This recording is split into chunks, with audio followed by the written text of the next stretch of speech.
Okay, so hopefully that gives you a little bit of an overview of SFIA. Sometimes videos like that bring up things that people didn't know SFIA could help them with. So there may be a few surprises in there. It may be that some of you in the room are using it for all of those different usages. I don't know. If I can have a quick show of hands of who is currently using SFIA in one way or another, please. Okay, most of the people in the room, so you're probably in the right place. Is there anybody who doesn't know much about SFIA? Maybe they've just about worked out how to spell it and haven't actually used it yet and are looking for to just start that process. Okay, so we've got a few in the room as well. Okay, good. So with SFIA's been around for quite a long time, and it goes through various different versions. And it doesn't get decided by a couple of people in a smoke-filled room deciding what should be in this theoretical framework. It's not about that. SFIA is very much a practical framework, and it's developed by people that are using SFIA and doing skills management and resource management in the real world. It's not a theoretical academic model. It's actually representing what's really happening out there. And each time that we come up to change SFIA and to create a new version, we're completely reliant on all of you and people around the world actually taking part in the consultation process and feeding in their ideas of what's changed since we had the last version of SFIA. So each version should reflect the current thinking, what's currently happening. It's not way out into the future, it's saying this is what's happening now. It is a collaborative activity. Yes, I did write some of the content in there, but it was all based on actually people putting in their ideas. Some people their ideas were simply, shouldn't we do something more around cybersecurity? And it might be as simple as that. What about? And that would be just the trigger as an input. Other inputs were, I think we need a brand new skill on digital forensics, and here's 3 definitions for that skill and for consideration. So some of the input is very detailed, some of it's very high level. The project team is put together, people like myself and Simon Roeder was involved on the project team, a number of people around the world. And our job really, and my job as design authority, was to collate all of that information. Yes, to make a few decisions where input conflicted with other input, because occasionally you do get some conflict. So that's the process we went through. And SFIA, when we launched version 5 in, when was that, 2012? We were saying that SFIA is used in just over 100 countries. We recently did an audit and had a look at the data to see where people are, where they downloaded SFIA and started to use it.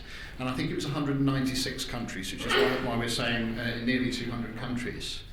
So you can see there's been quite a growth in terms of geographic spread over that time. So SFIA can be used by individuals and organisations, and those of you that are already using SFIA, you probably are using it in a mix of both things. And SFIA, really, one of the main advantages is that it gives you a set of definitions of skills, and it creates that common language that you can use in lots of different ways. So it's very flexible. So SFIA is not prescriptive. It doesn't describe things like organisation structures. It doesn't say your organisation needs to look like this, or you need to have these jobs or these roles. So because it's quite open, what SFIA gives you, and it's a popular misconception, is that SFIA actually defines roles and jobs. It doesn't. It defines skills. Those skill descriptions, of course, you can use those to create job descriptions, role profiles, and a whole host of other things.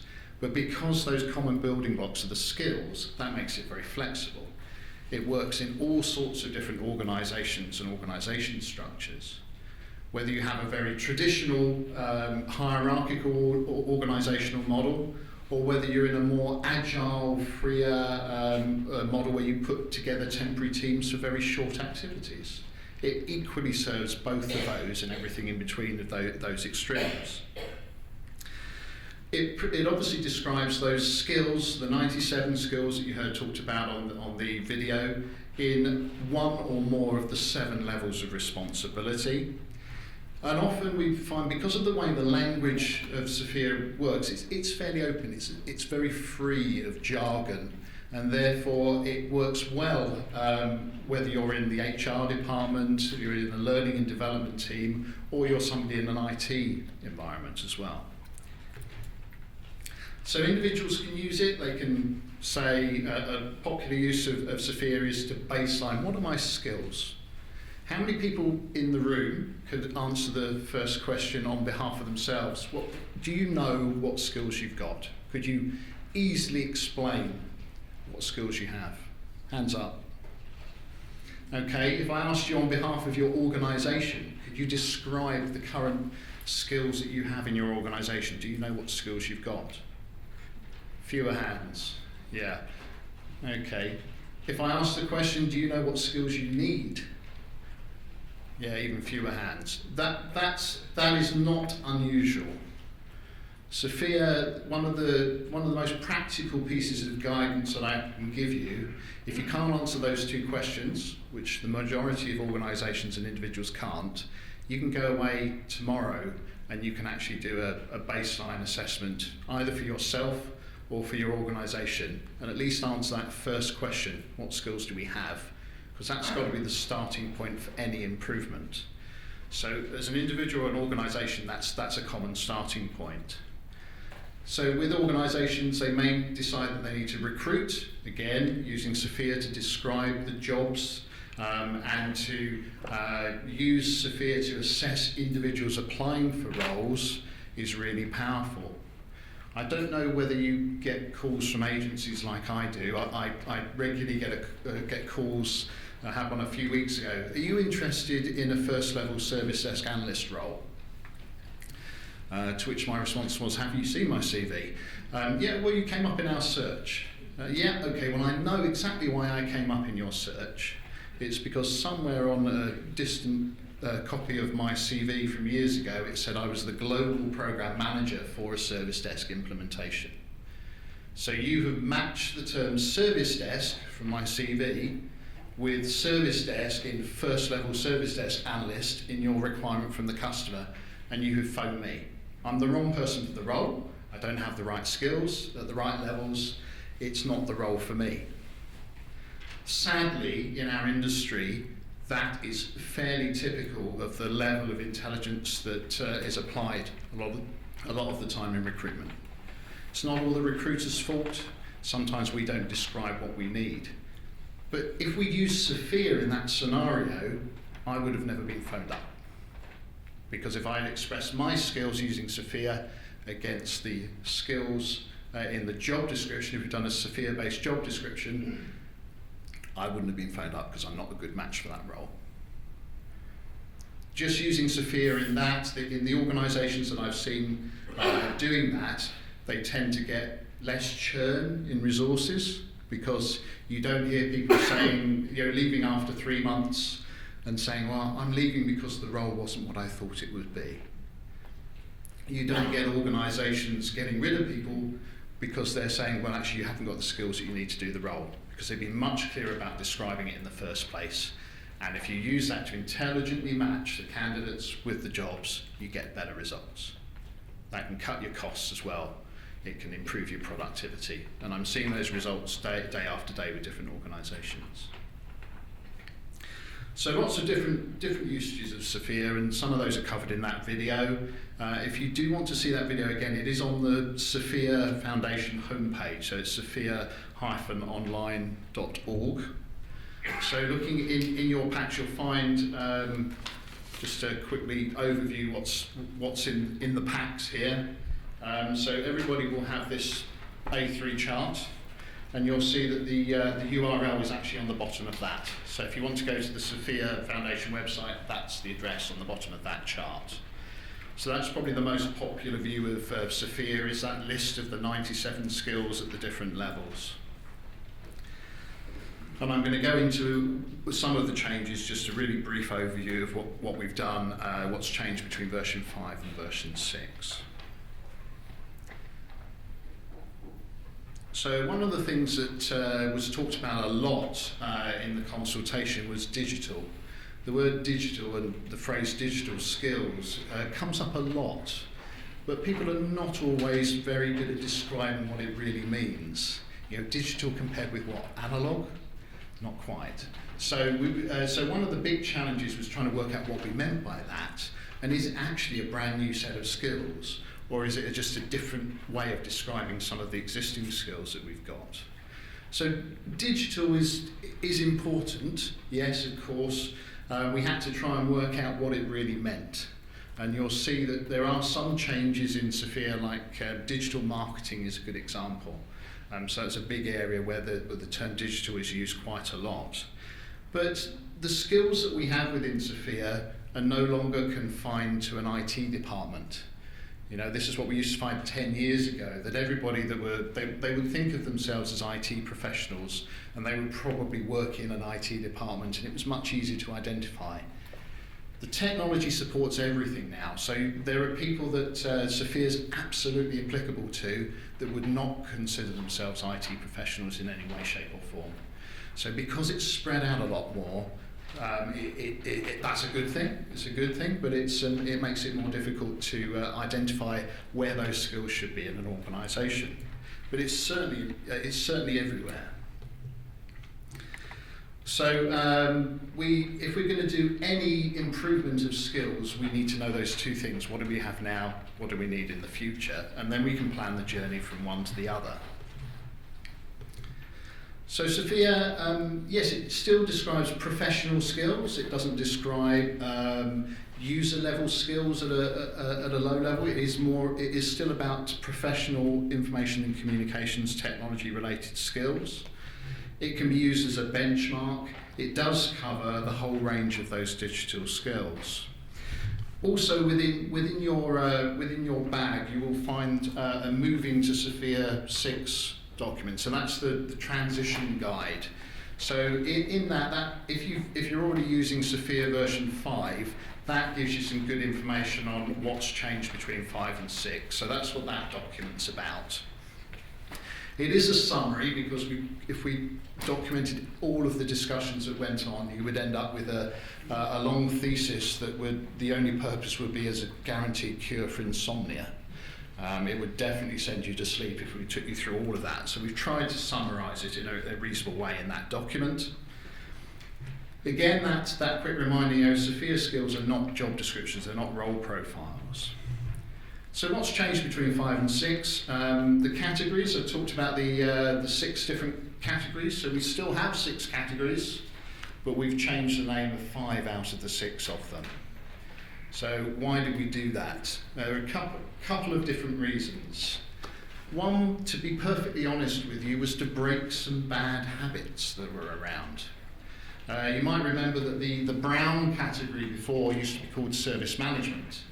And sometimes I would hear people saying, right, I work in service management, all of my skills must come from that category. Sometimes true, but not very often. So you'd sometimes got people artificially restricting themselves to trying to find their skills from one category, when actually their role included skills from multiple categories. So there was some of the reason for that change is just to break those habits. Categories don't have definitions. They're just useful navigation aids, that's all. You won't anywhere in SFIA find a definition for those categories. All it's there to do is to save you having a list of 97 skills as a flat list. That's all it's about. So yes, we've moved some skills around. We've moved things around from one category to another. It's just hopefully a logical grouping. That's all categories and subcategories are about. So don't overthink that aspect of SFIA. So we still have the categories, 6 categories, we still have subcategories, but they are navigational aids, nothing more. The names of the categories, you'll see strategy and architecture is the one that stayed the same. The pattern of the names, they're always 3 words, and the middle one's always and. That makes it a bit easier for some of us. And we've moved a few things around. So those of you familiar with version 5, you'll be able to see the differences there. And again, they're described in that transition document. So I won't spend too long talking about that. I guess a couple of the key things: relationship and engagement. There was a stakeholder relationship management skill that used to be in the strategy and architecture space, and there were a few things that made sense to move around, because what was the difference between stakeholder relationship management and supplier relationship management? Suppliers are a type of stakeholder, so there was some consolidation that we've done, and moving things around and grouping it together. The levels, again, the 7 levels that we have in SFIA, they're exactly the same. The helpful words to describe those 7 levels haven't changed. That's exactly the same. The generic descriptions, which you will now also find on the back of that A3 chart, I found out that it was just the same cost to print a double-sided A3 as it was a single-sided. So I thought, hey, let's make it a bit more useful and actually use that second side for something that might be helpful. So you'll find that the generic levels of responsibility, all of those 7 levels are on that back as a quick reference. And some of those words have changed. We've edited it down a little to try and make it a little bit more straightforward. And we've also, one of the key changes we've taken out is the people management aspects that sometimes got a bit complicated in the generic levels. In IT, it used to be that to get above a certain level in an organisation, you had to take on people management responsibility. That's become less and less true. So actually one of the changes we've made in version 6 is to take out those people management pieces and put them into the skills. So you find in the people section there's actually some more people management skills. And we've divorced it slightly from those generic levels. Because you quite often find some very high level skills and roles that don't necessarily have a people management aspect to them. So level 7, instead of just thinking about senior management, it's really that emphasis on leadership, whether it's leadership from an industry perspective or a particular technology speciality or whatever it might be. It's not necessarily just about management. So I talked about people management bits. We've got performance management, PEMT, which is one of the skills that you'll now find within the 97. So those of you, quick question, who knows how many skills are in version 5? The sad people have just put their hands up. Yeah, so that's right. It was 96. So it doesn't mean that the difference between version 5 and version 6 is we've just added 1 skill. We haven't. We actually added 7 skills, 7 brand new skills, and we've consolidated some others. So the headlines are, it's 97, but it's 7 new ones and consolidation of others. But there are other changes as well. You'll find some skills that have an extra description at a level. So things like information security is a good example. That didn't used to have a description at level 7. It does now. And you see that represented in organisations when you get chief information security officers, which is a popular role that you see. Very much that's information security, cyber security has become much more of a focus than it was when we produced version 5. So we have also an IT strategy and planning skill. Those of you that have used SFIA for years will know that enterprise architecture, that STPL skill used to really cover that ground. And over different versions it's moved, and we suddenly found that there was a gap. So actually we've addressed that by putting an IT strategy and planning skill back in there. Hardware design, that was an interesting one. Just for some reason, it just wasn't covered in the previous version of SFIA, and nobody had really pointed it out. And somebody raised it as part of the consultation. So there's a new skill in there for hardware design. So we've got that. Let's see. Yes, we won't go through that detail. So security. So cybernetics. The word cyber didn't appear in version 5 at all. Doesn't mean we didn't cover that area, but actually in 2012 we weren't talking about cyber security. It was a phrase that really started being used a lot more. We did use the word cyber to describe robots, didn't we? The cybernetics and those sorts of things. But cyber security is a term that's become much more prevalent since version 5. So we looked at the whole of the information security and the cyber security side, and you'll notice quite a lot of changes in version 6 around that. Just keeping an eye on the time, make sure I don't overrun. We're doing okay, are we? Yeah, still got a quarter of an hour, that's good.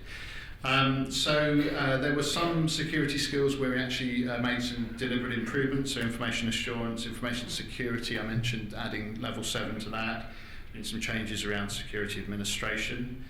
We found 10 skills in version 5 that had an explicit reference to security, but we also found there were 22 other skills that were regularly used in security-related roles and jobs that didn't actually have the word security in them.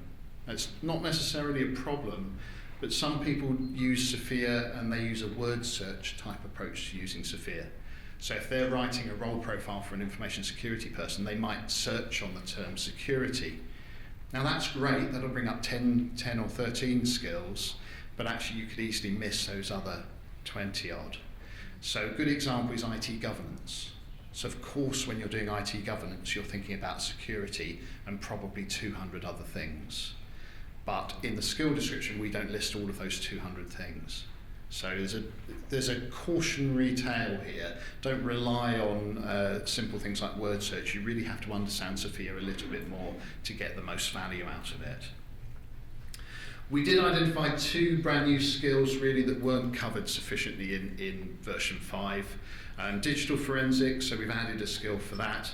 Penetration testing. And of course we had testing in version 5 and we had the information security piece, but actually it seemed right to create a separate skill for penetration testing.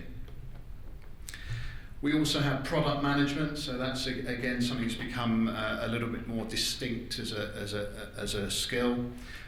So managing a product or service through its life cycle. We looked at information management. We had quite a lot of input on information management as a topic, and there were some updates that happened there. Actually, a lot of the information management input came from Australia, so I was really pleased to see that input, particularly from, actually had several people from the New South Wales government actually that gave some useful input on that. So information management definitely had a good look. We had a good look at that and made some changes to that. Analytics as well. We considered big data, agile, cloud. All of the changes that we've made are really to try and accommodate those, but it's always a case of trying to work out whether these new terms are just transitory, fashionable terms that are going to disappear, or whether they actually do represent a brand new skill that we hadn't thought about before, and it's a mixed answer for different areas. So we have done a bit of retirement of consolidation. We've changed a few names. We've moved a few skills around. We have reduced the amount of times that we use the word IT, actually. That's one of the changes that we have. Because in some of the descriptions, because of me describing how I described it earlier, people don't always think about themselves as IT professionals. Sometimes the use of IT in a description didn't help. It actually it discouraged people from using a skill that otherwise was a perfect fit. So you will see that we've reduced the amount of times we use the term IT, not because we're trying to expand the scope of SFIA at all, just to prevent people from thinking it doesn't apply, just simply because those 2 letters were in there. So SFIA, like any framework or resource, can be used well, it can be used badly. Maybe it's one of the advantages, maybe it's a disadvantage of SFIA, but SFIA doesn't tell you how to use it. It is a passive resource. It's a set of descriptions, and you can decide to use it how you like. Also in your bags, you will have that booklet there. That is SFIA. All of the SFIA content is in that book. But what we've done from difference between version 5 and version 6, we've tried to at the beginning put a bit more explanation in there and give a few more examples of how people are using SFIA, and hopefully you'll find those useful. You might find some things that you didn't know people were using SFIA for, and that hopefully they'll give you a bit of guidance. So we tried to make it a bit more helpful. We've changed the formatting. You'll see that the colour coding follows through. Instead of being in 3 columns, it's in 1 column, because a lot of people use the PDF and they share it on a screen, and actually going from 1 column to the next column, it was quite difficult to navigate. So some people will love the change and some people will hate the change. You can't please everybody. If you don't like it, blame me, that's fine.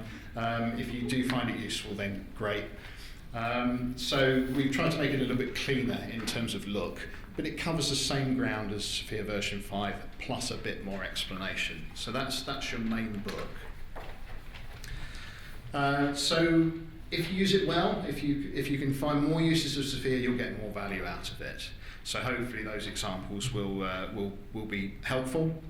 Of course, if you need help in using SFIA, the way the SFIA Foundation works is it has a network of SFIA partners and SFIA accredited consultants around the world. Some of those organisations are downstairs and are happy to talk to you if you do need help. The SFIA Foundation website does list them all, so if you go to that SFIA website, you will find a listing of all the partners, all the training providers, all the consultants, and also the organisations that build SFIA content into their tools. And there's a number of tools available to help you as well. There's a training scheme, there is an accreditation for SFIA consultants. The accreditation scheme is going to be extended very slightly over the next couple of months, and we will recognise SFIA practitioners as well as SFIA consultants. So you'll see that change coming through from the SFIA Foundation. So trying to summarise, because there's probably quite a lot that I'm trying to fit here into about 40 minutes, and I've got 10 minutes to go. Lana's keep me on track, yeah? And if I run over the 10 minutes, she comes up onto the stage and whacks me around the head. Oh, you give me the time's up one. I get a warning before I get hit. Okay, that's great. So to try and summarise a lot of the changes, a lot of them around digital skills, cybersecurity, all of those big hot topic items that have had significant change since version 5. Here are the 7 new skills that are in this version. I think I've talked about most of them. I didn't talk much about sourcing. So I did allude to the relationship management piece, supplier relationship management and business and stakeholder relationship management. And you'll see that relationship management still appears within the, it's moved, it's down the bottom under relationships and engagement in the green category. Some of the stuff that was specific to supplier relationship management has moved to sourcing and contracts. So there's a little bit of moving of things around those 2 or 3 skills. So the retirements, you will see software development process improvement has gone. So we made some amendments to system development management. We also looked very closely at the other process improvement. It used to be called business process re-engineering, but it's business process improvement is what it's called, BPRE, for those that are sad enough to use the 4-letter skill codes, like me and Simon. Is it just us, or is it there are other people who are sad? There are some other people, right? Okay. So you'll see a few changes around there. Human factor integration. So a lot of the agile, a lot of the system development stuff has driven some terminology changes in that area. So you'll find that a couple of the changes there. Technology audit, conformance review, some merging of stuff there. So I think that's all fairly self-explanatory. So next thing, SFIA is currently available in 6 different languages. So English, Spanish, German, Chinese, Japanese and Arabic. So I think on the SFIA website for version 5 we just had 3 languages.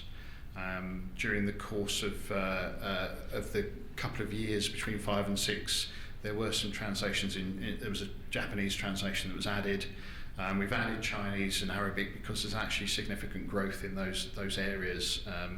I was in China a couple of months ago training people on SFIA, and there's good take up there. And I was in Saudi about 3 weeks ago as well. There's a number of large organisations starting to make use of SFIA there. So it's definitely growing even further than those 196 countries we're talking about at the moment. So skills management, there's a slightly different life cycle type view that's within the booklet. It's broadly the same. We're talking about acquiring skills, deploying them, assessing them, developing them, and rewarding. And there's some examples of what we mean by that within the document, so hopefully you'll find that useful.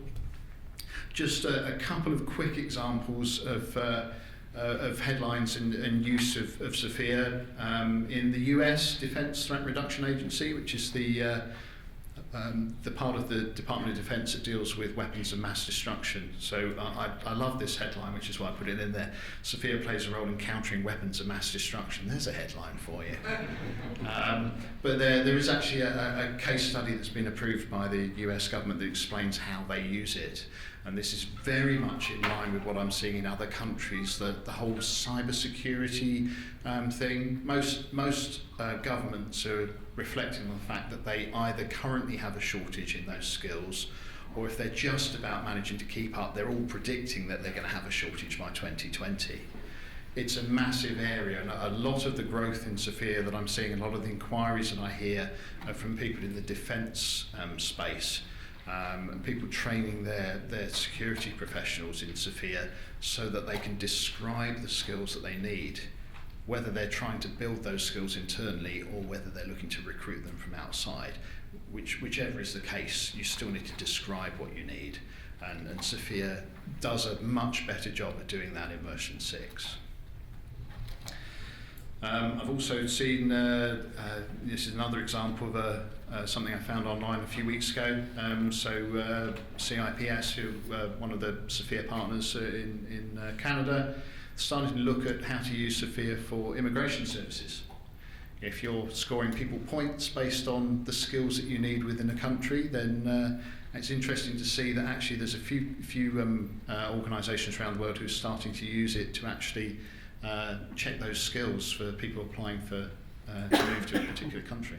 It's quite an interesting way of using it. I'm seeing a lot more job adverts with SFIA terms in them. If you go to Google, or are we meant to call it Alphabet now? No, is the search engine still Google? Is it? Yeah, whichever search engine you like. So your preferred search engine. If you go in there and type SFIA and jobs, you'll find week by week more and more examples where actually the SFIA codes and the SFIA levels and skills are actually being used in job descriptions. So it's nice to see that.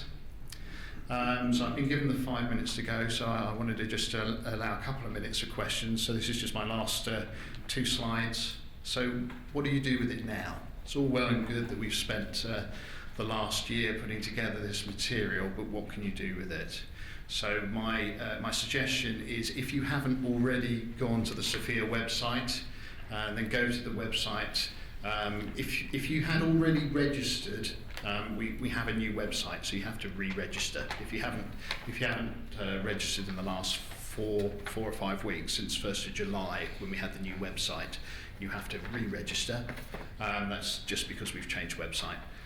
So go along, register, log on there. All you're giving is your name and email address. It's not anything more than that. Download the latest version. You will get PDFs and Excel spreadsheet versions of these. All of the 6 languages that it's available in, they're all available for download on the SFIA website. So please do download it. By registering, of course, if we do any updates, you'll be on the list then to find out about those updates as well. Have a look on the website for the information about accreditation. It may apply to some people. Some people might want some additional training in SFIA, and there's some accredited training courses that are regularly run in Australia and New Zealand and all around the world, and online as well. So either accreditation or training. Look at that. The website, you will also find that you can, there's a navigable version of SFIA in all of the 6 languages on the website. So we did have a similar thing for version 5, and most people didn't know it was there.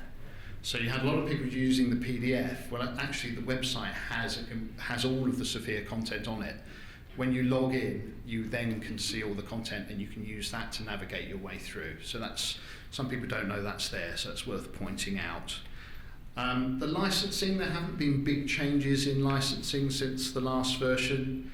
The majority of people that use SFIA do so under a absolutely free corporate user license. It's only the people that use it for commercial gain, like trainers and consultants and people that build SFIA into their products that pay money. The SFIA Foundation is a not-for-profit organisation. It doesn't make lots of money. It brings in enough to fund the next version of SFIA. That's all it does. That's really the update I wanted to leave you with. So if you can't answer those two questions, it's remarkably easy to use SFIA to help you do that, and you can do that in a very short space of time. Okay, so I think we've got 2 minutes. 2 minutes left. Yeah, just give me the 2 minutes. So I can take a couple of questions if there are in the 2 minutes. Don't want to eat into Simon's time. But has anybody got any questions at this point? No questions, Simon? Either I explained it all or they need to sleep on it first. We've got one, right. So with the changes to the skills and the categories, for people who are already on 5, how difficult or easy is it to migrate from one to the other? Yeah, so for those who didn't hear the question, how easy is it to migrate from version 5 to version 6 with the changes? Quite easy, because we've deliberately made it sort of evolutionary rather than revolutionary. So you'll find that it's worth looking if you've got job descriptions and role profiles that already exist. It's worth looking at the transition document just to see what's changed. And it may be that you want to add a skill or change it, but the changes are relatively easy to apply. It is at an organisational level, it's worth making a conscious decision on when you're going to switch to version 6, because there are changes. And I do have some organisations who've made the decision to stay with 5 for a couple of months because they're right in the middle of producing some role profiles or doing an assessment. But the majority of organisations are switching straight to 6 and finding it quite easy. It's not a wholesale change. The reason we've stuck with that structure is to make it quite easy to transition. One more question, yes. Access to your presentation, thank you very much. It was very succinct. How can we give you our business card? Yeah, we can make sure that that's available. I think we'll either post it on the SFIA.events website or put a link to it on there. I think Nicole will help me make that happen. So we'll definitely make that available. That's no problem at all. Okay, I'm out of time, so I'm going to hand over to Simon now. Thank you very much.